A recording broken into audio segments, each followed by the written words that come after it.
چیرې دواړه ووایي چې موږ افغانان یو، موږ د پاکستان، د ایران او د روس خبرې نه اورو، موږ د امریکې او د انګلستان او د نورو خبرې نه اورو. راځئ سره کینو، پټو سره اواره کړو، کینو د جرګه او د مرکه وکړو چې وروره ته څه غواړې؟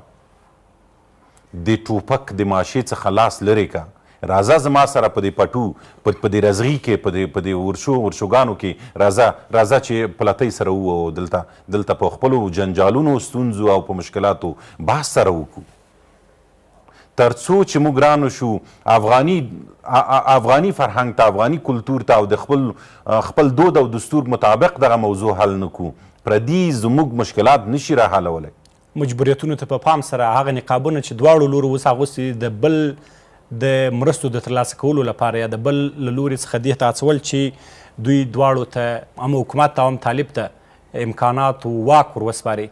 دغه نقاب له دوی څخه لرې کېدل اوسنی وخت ایجابوي چې دوی دغه نقابونه لرې کړي او ځانونه یو رښتیني افغان په توګه باندې معرفي کړي؟ ګورئ، دواړه لوري دا فکر نه کوي چې موږ په یوازې ځان باندې کولی شو د حکومت په راتلونکي کې اداره کړو.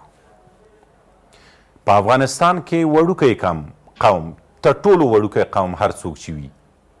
اوس به یې نه یادوو، بیا به وایي چې موږ کم نه یو، موږ اکثریت ډیر وړوکی قوم دی، هغه هم چې په خوله نشي